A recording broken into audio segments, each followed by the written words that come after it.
من میوانه که هی از دیجوی بپرسم هجای جیان عمر اندام پرلمان آلمانیا و وکولر سیاسی لباجر برلین میوانه منه هجای جیان تو بخیرات یا کردستان 24 کمبونا پاریس هاتا پاش دخستن حتی نو که صدام ندیارن لبوچی آلمانیا نو نری خود و کمبونه دانینه روز باش بو تماشوانی هیجا براستی یکیتیا اوروپا کارو باری خود هف بلاف دکن ام زانن سردانا یکم آل شامی چه بو وزیر دربیا آلمانیا آوی حکومتا بری آنالینا بیربوک بو و وزیر دربیا یه فرانسا بو ام زانن دانستاندن فرانسا روجلات ناوین بهترین جیا آلمانیا کارو باری پنابر اوروپا بهتر آلمانیا پیدرابی لی بريارا غوتيستاندن ناف هفدت شيورن ألمانيا وفرنسا ودولتي بهيز ناف يكتيا أوروبا دا جبر ولو حكومة ألمانيجي دزاني تشب جفات تشيدبن ونابروكا واجي الجموينا حاضرة باشا دیاره دوی کمبونه دا مثلا پاشاروجا حسده ده بهتا یک لاکرن دناف برا هم نونره حسده سروک گشتی حسده ام بیجن سرکرده وان همجی نونره احمد الشرعک و وزیر دارویا نونره بریتانیا نونره فرانسا بچافدریا سروک فرانسای لديارة كو شرط مرجن حسد جين شامي جالك جدانا ودبيجن تشك دانانا ما خطأ صورة وشام جيد بيجيتن بشرط مرج لازم تشكيت خداني وببيا بشك جي ارتشان اجتماعي برأياتا هيج صيغة كي هاف باش دبهتا پسند كرن دبه كومبوني دا يان جي دبه در انجام هر آليك لسر يا خود ما هيك بهت بويرت دواحفت هيفيت شوي بوندا دي خويا كرن دستلاطة شامي يا أحمد الشرع الشامي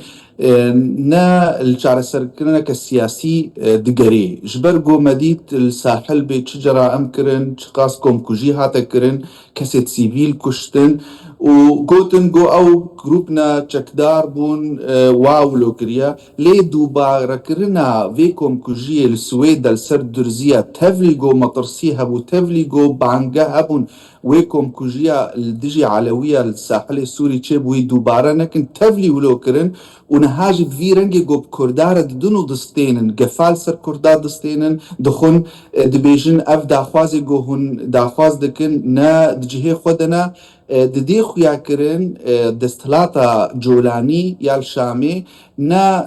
ارمان جاوية چارة سركرنا كسياسي بيكهاتي سوري لو اجتمامات سوريا را امزان سوري بينجي صالة دبن دستي ريجيما هش كده بو كريجيما اسد اللي بشتي نارا 14 صالة شرطي ذهبو شركي نافخوي اجبر ولو دویگو برنگ کتیت دانو استاندریم که نها گو عملوا دا خوازی ایگو حسد دعوه دکی ایگو تنها آنین الزمان برنگ کی فکری تفجی تشنا دستورینا جبر گو سوری نها پارچه کریه 14 سال سوری پارچه کریه تنکارت بیجد ویت چکی خودینی تنکارت بیجد ویت ریوبریا مرکزیت السوریه چکی دویگو دوی ولاتی بگهینه هف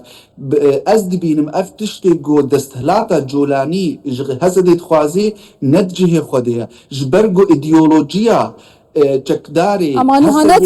نتنه جولانی جد خوازه بلکه ترکیه یا لکیلکوان نونر امریکا یا به همان رنگی کوالسیون بگشتیه دخوازن که حسد ببیتا بشک جا ارتشان اجتماعی سوریا لمیکانیزم تبلی هوی چکریه حسدت بجیتن دوید ام یکینه که سر بخوبین و ام چکن خورا دست ناکین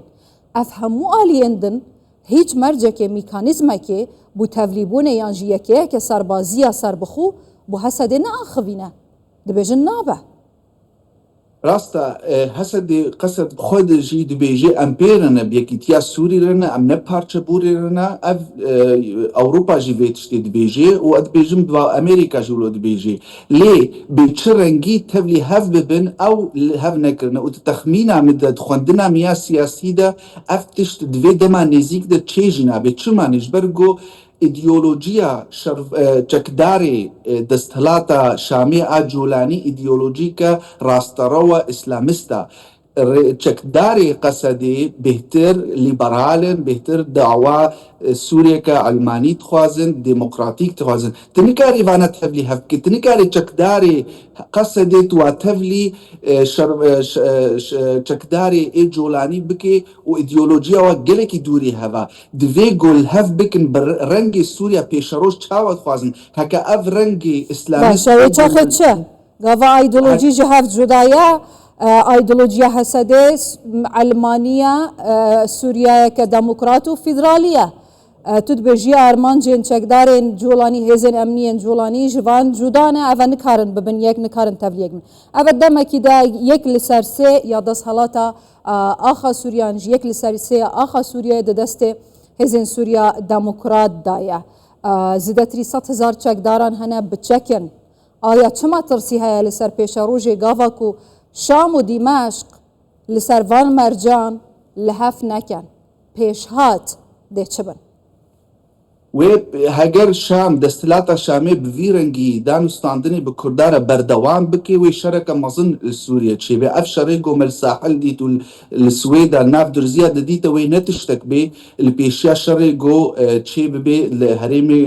کردا و الهرم سوریه تمامتی جبرگو چکدار شروان قصدی چکی گران بوارنا جبرگو تفی شریط دوری هرم بکی گرکا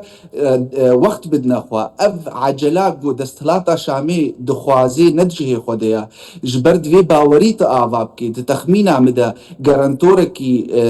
ناف دولتی لازمه دوی گو سالا دوی حکتا گو تشامی دستلاتا شامی و هرم کرد روش آوات وانیزی کی هف بکی دوی باوریک آواب به او باوری مخابن نها نینا الجن تمامت سوری نینا پشتی او کمکوژی گو دیتن او کسی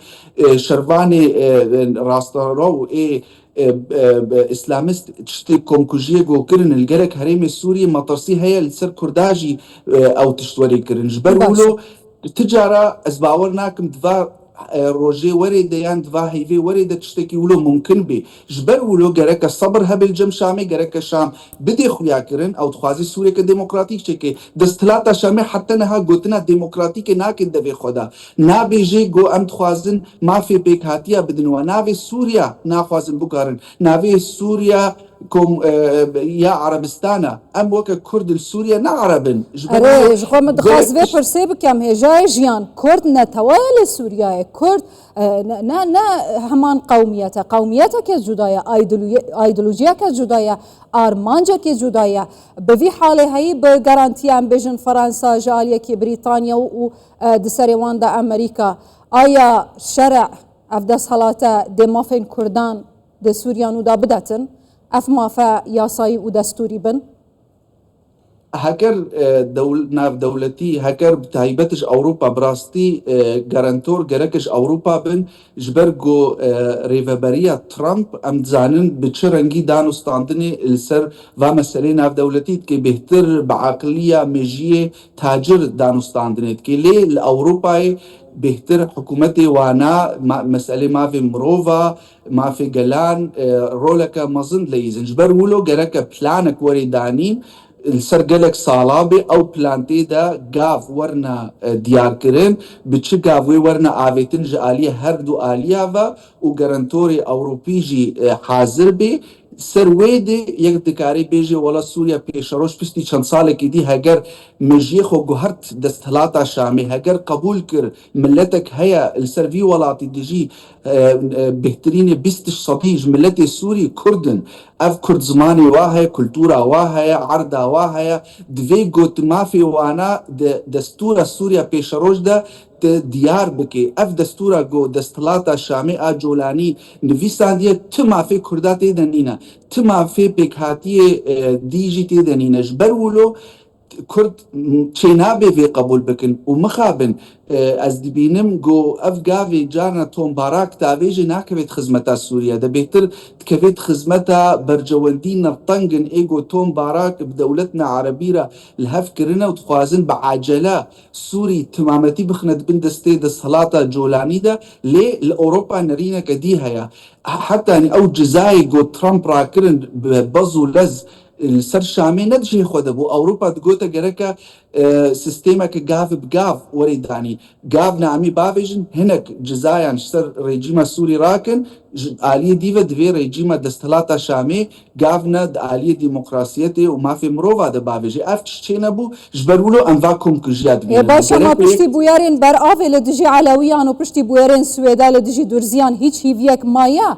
بو گارانتی کرنا مافین نتوا و پیک هاتین دی لسوریا بتایبتی پنگاوا دا هاتی همی آماجه بویه که چنکو ممکنه لدجی کردان با